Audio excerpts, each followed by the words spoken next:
Got it.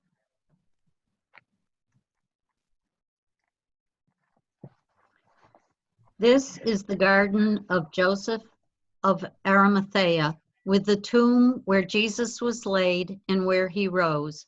It is here that the dark despair of the cross was replaced by the new life and hope of the risen Christ. We have gathered in this garden to hear the story, the most important story in the family tree of our faith. We are going to hear it in the symbols of the events of that time: the basin of water, the coins of the betrayal, the cup, the lantern, the crown of thorns, the cross. Today, we recapture a sense of who Jesus was and is, and who we are, by holding before us some of the symbols of our faith.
I am the basin that Jesus used to wash the feet of his disciples at the Last Supper. I am one of 1,000 basins found in homes all over the East. The roads are dusty and people travel mostly on foot, wearing their sandals. I'm always being used to wash the dirty feet of guests as they enter the house. I didn't know what was going on in that upper room until someone came to get me from my corner by the door. His hands were gentle and brown and looked as if they were the hands of a craftsman, perhaps a carpenter.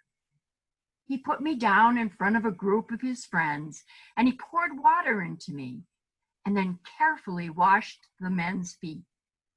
As he dried the feet with the towel he had brought, there were protests, especially from the one that he called Peter. "Master, this isn't proper. I can't let you wash my feet. It's a servant's job." "Peter, I will wash your feet, and later I will explain," the man said. "No, Master," said Peter. But the man replied, "Peter, if I do not wash your feet, you cannot be one of my disciples." "I want to be your disciple more than anything," said Peter. "You can wash me all over if it will help." "Just your feet," smiled the man. So he washed Peter's feet, and then he washed the feet of the other disciples as well. When he had finished, he put me back in the corner. Then he said to his disciples, "Sometimes you call me teacher or master, and that is right. That is what I am. But when I washed your feet, I showed you that I am your servant, and you must be servants too. I have showed you how to live in God's way. Now, be servants to one another." And even I, in my corner, felt comforted and excited by his words, even though it was a simple basin.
I am the money bag that held the 30 pieces of silver that Judas was given by the chief priests. I can remember the night he came to them. What will you give me if I betray Jesus to you? He asked. The chief priests listened to him coldly, their faces barely disguising their disgust. Judas and the priests haggled back and forth, but finally they made a deal. 30 pieces of silver it shall be. So they counted the coins into his hands, but they were heavy and more than he could carry. I cannot carry these like this. Do you not have a purse for them? The priests looked at one another and shrugged. Then one of them put his hand inside his garment and drew me out. Here, take this, he said, flinging me at Judas's feet. Don't bother to return it. Judas picked me up and one by one, slowly dropped the coins inside. Then he pulled my drawstring tightly closed and thrusting me into his tunic, rushed outside into the black night.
Just a cup brought out for Passover.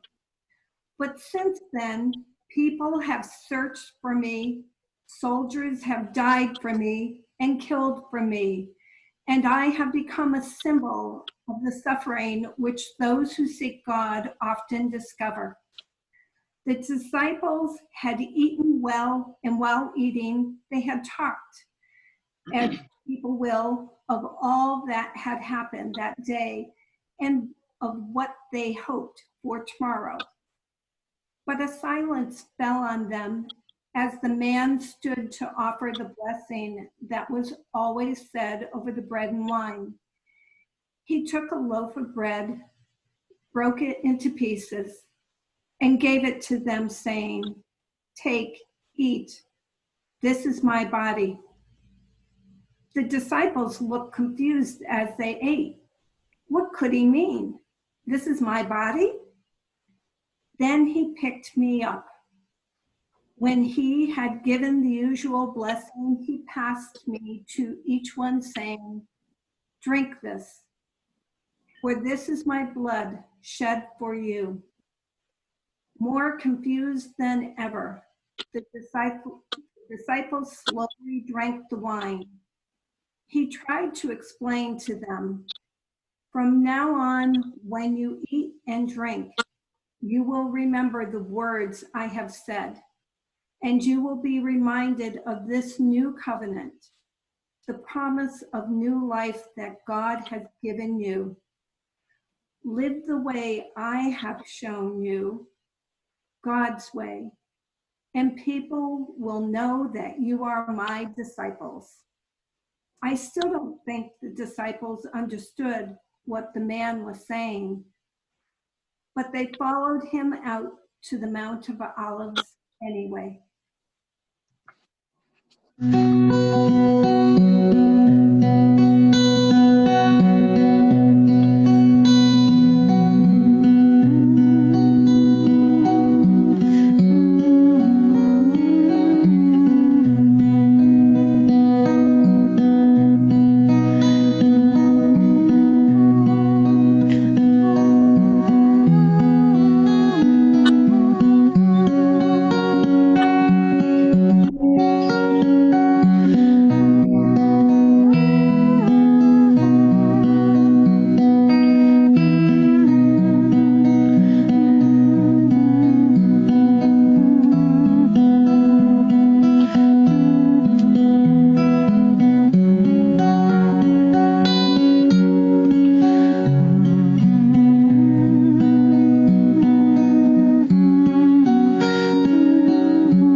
whose light shone in the Garden of Gethsemane.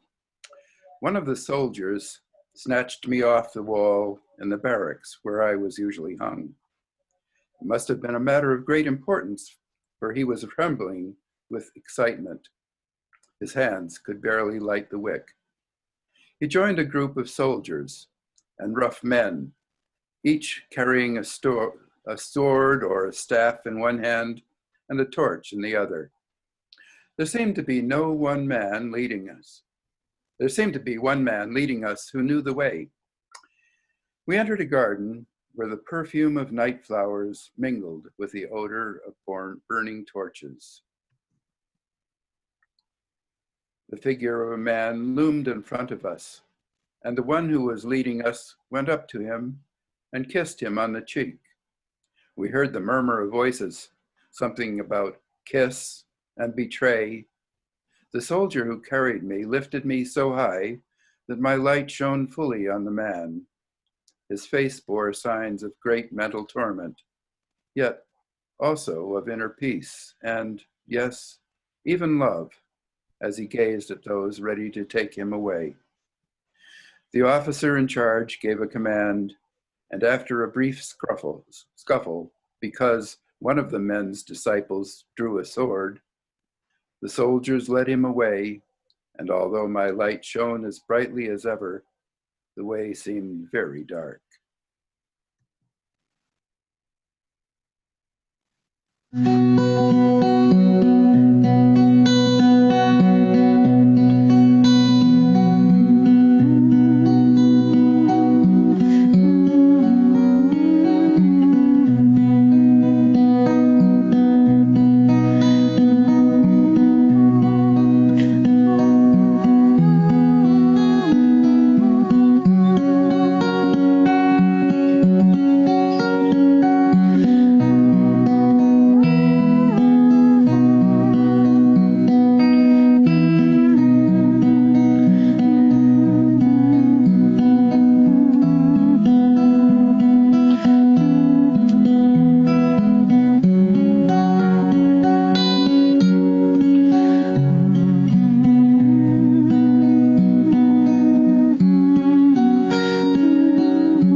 I am the rooster that crowed that morning in the courtyard outside the high priest's house.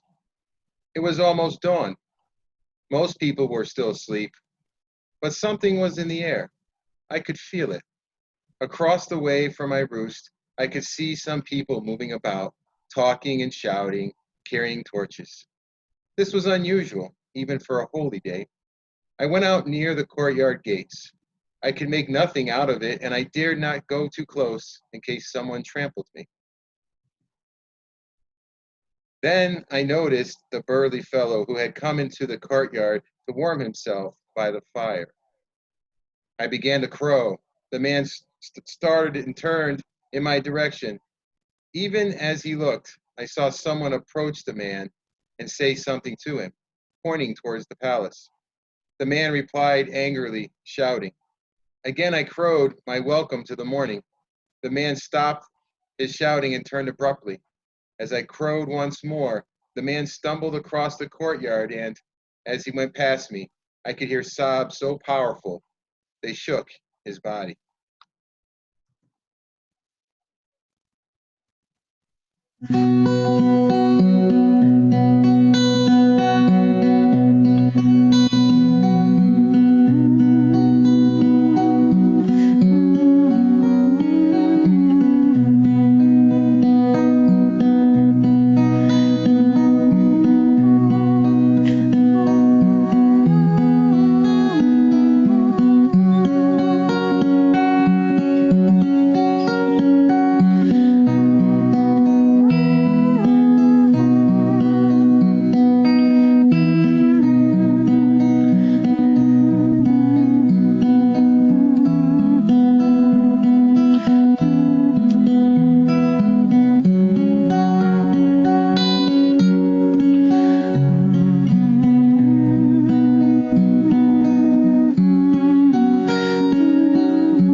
crown of thorns.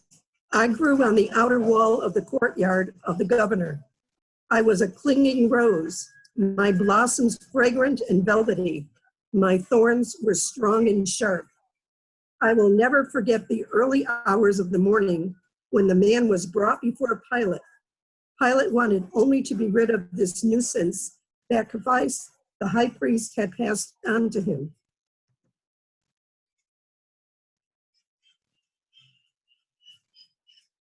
Pilate would have released the man, but the mob, encouraged by the high priest and his supporters, kept crying, "Crucify him, crucify him." In the end, Pilate released the man to them after washing his hands of the whole thing. After the soldiers had whipped him, they threw a cloak over his shoulders and mocked him. "Hail, King of the Jews!" One of them climbed the wall and with a gloved hand plucked me from the main branch. After tearing off the blossoms, he bent me into a spiky crown. He thrust me down on the man's head, pressing until the blood flowed. But there was no cry of pain from the calm, quiet man who looked with compassion on the vengeance crowd surrounding him.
I am the most familiar, most despised, and yet the most loved symbol of Easter. Once I was a fine young tree. Once I was a fine young tree. As I grew, I dreamt of what was in store of me. I heard the older trees talking about how the woodsman would come and cut us down, how we would be used to build homes, furniture, or even ship. I often dreamt of the time when I too would be taken down and made into something beautiful or useful. I rather hoped that I would become a part of a ship and sail off to see the wonders of the world.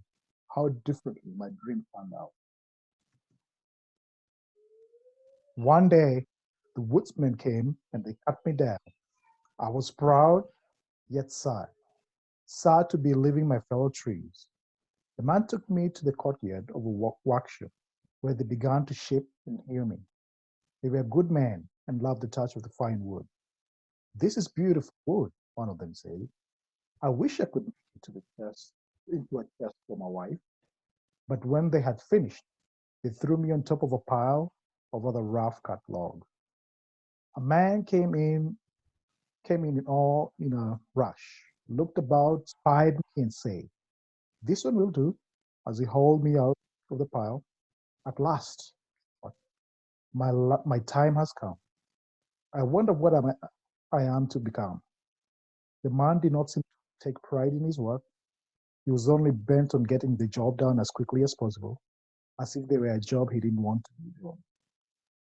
When he had finished, he called to another workman to help. I didn't seem to be anything, just two pieces of wood lashed together.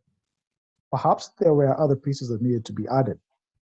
The carpenter carried me to a courtyard where an officer, after glancing at me, said, "Will do." He ordered two of the guards to carry me through the streets, pushing through the crowd that had grown in the square until they stood in front of a man beaten and bent in pain. The guards thrust me at him But another called out, "No, we barely got him this far. He'll never be able to carry this. We'll be here all day.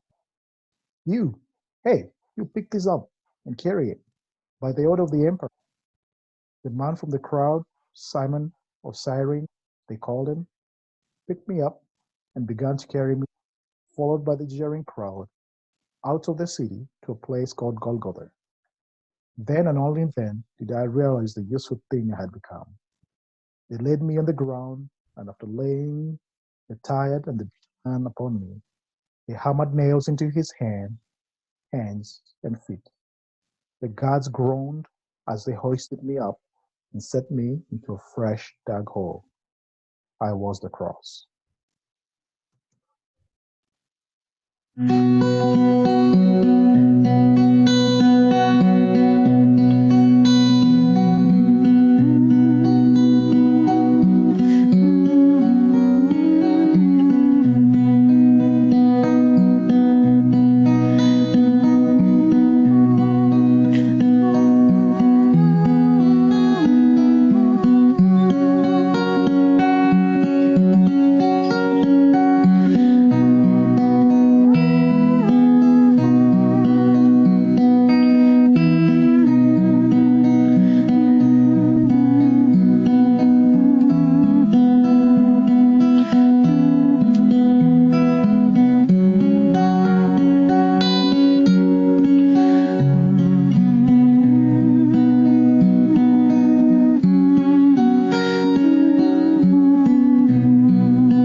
I am the lily. Once long ago, I bloomed in a garden belonging to Joseph of Arimathea. It was a quiet spring evening when they came. Joseph and some women, weeping women, came with a cart carrying the body of a dead man. Joseph himself carefully wrapped the linen sheet about the body and carried it into the tomb, a cave he had just carved right into the hillside. As he rolled a rock over the entrance, Pilate's guard arrived, insisting that a seal be placed on the entrance and a guard posted. With the guard in place, the others quickly left. Silence returned.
I am not a symbol of sadness. I am a symbol of hope.